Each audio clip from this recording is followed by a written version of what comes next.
नमस्कार, एक बार फिर से स्वागत है आपका JJN न्यूज की एक और खास खबर में। सोमवार की शाम कोसी नदी में खनन कार्य में लगे एक श्रमिक की ट्रैक्टर ट्रॉली की चपेट में आकर दर्दनाक मौत हो गई। घटना के बाद मृतक के परिजनों में कोहराम मचा हुआ है, तो वहीं मृतक के परिजनों ने वाहन स्वामी पर कई गंभीर आरोप भी लगाए हैं। आपको बता दें कि कालाडूंगी क्षेत्र के ग्राम हरिपुरा में रहने वाला 19 साल का सुनील, जो रामनगर के ग्राम पिरुमदारा स्थित कोसी नदी के खंडजा गेट पर मजदूरी का काम करता था। बताया जा रहा है कि सोमवार की शाम को ही उप खनिज से भरी ट्रैक्टर ट्रॉली में बैठकर आ रहा था।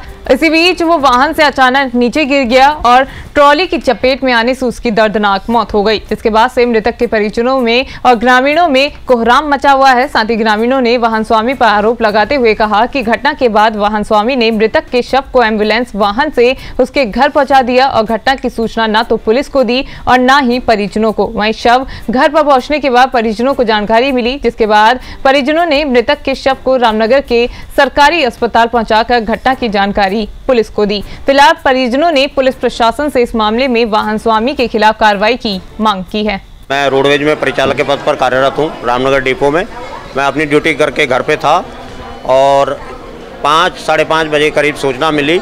ये जो मजदूर हमारे खेत में रहते हैं उनमें एक सुनील नाम का लड़का जो कि मजदूरी करता था यहाँ खड़ंजा गेट पे पिरुमदारा में अंदर रेता बजरी का कार्य चल रहा था और वो दुर्घटना में एक ट्रैक्टर पे बैठा हुआ था और अचानक गिर गया और ट्रॉली के नीचे आ गया और वाहन स्वामी उसकी मौके पर ही मौत हो गई और वाहन स्वामी द्वारा एक एम्बुलेंस की व्यवस्था करा के बिना किसी परिवारजन को और बिना किसी पुलिस को सूचना दिए सीधे उसकी डेड बॉडी घर पे पहुंचवा दी। घर के परिजनों को और सभी आस पड़ोस को तभी पता चला जब बॉडी उसकी घर पे पहुंच गई। तो आप खुद ही कल्पना कीजिए कि जिसका जवान बेटा इस तरीके मर गया हो और उसकी बॉडी घर पे पहुंची हो, उस माँ का क्या हाल रहा होगा, ये कल्पना से परे है। और ये एक जो उन्होंने वाहन स्वामी ने जो तरीका अपनाया है, ये मानवता को शर्मसार करने वाला रवैया है, जो जिसकी जितनी निंदा की जाए उतना कम है। और जो वाहन स्वामी, तो मुझे जो सूत्रों से पता चला है कि ये चोर पानी नचैनपुरी का कोई दिक्पाल बिष्ट है जिसके यहाँ ये कार्य करते थे। अब फिर जब वहाँ बॉडी पहुँची तो हमको पता चला, हमने बॉडी को हाथ नहीं लगाया, एम्बुलेंस में रहने दिया।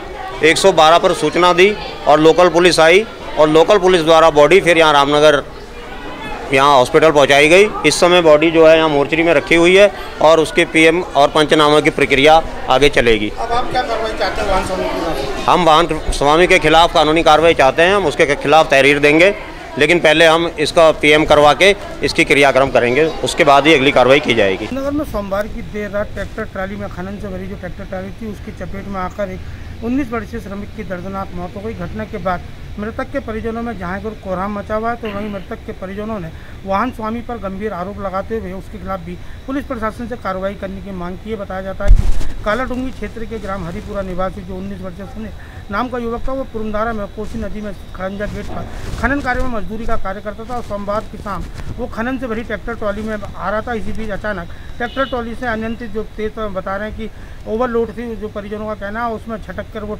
ट्रॉली से नीचे गिर गया और ट्रॉली की चपेट में आकर उसकी दर्दनाक मौत हो गई। वहीं घटना के बाद मृतक के परिजनों ने वाहन स्वामी पर गंभीर आरोप लगाते हुए कहा कि वाहन स्वामी ने घटना की जानकारी ना तो मृतक के परिजनों को दी और ना पुलिस को दी और ना ही उसे रामनगर के अस्पताल में कहीं चिकित्सकों से दिखाया गया और उन्होंने एक एम्बुलेंस वाहन से मृतक का शव उसके घर पहुँचा दिया, जिसके बाद उनको पता चला और उन्होंने तुरंत घटना की जानकारी पुलिस को देते हुए सबको रामनगर के सरकारी अस्पताल पहुँचाया, जहाँ पुलिस द्वारा सबका पंचायतनामा कराकर पोस्टमार्टम कराने की कार्रवाई की जा रही है। परिजनों का कहना है कि इस मामले में पुलिस से उन्होंने मांग की है कि वाहन स्वामी के खिलाफ भी नियमानुसार कार्रवाई की जाए। फिलहाल पुलिस मामले की जांच में जुटी हुई है। रामनगर से राजीव अग्रवाल के साथ cameraman Bunty Arora, JJN news. तो ये थी रामनगर से हमारे संवाददाता राजीव अग्रवाल की खास खबर। अभी के लिए सिर्फ इतना ही। बाकी की तमाम खबरों के लिए आप बने रहिए JJN न्यूज के साथ। नमस्कार।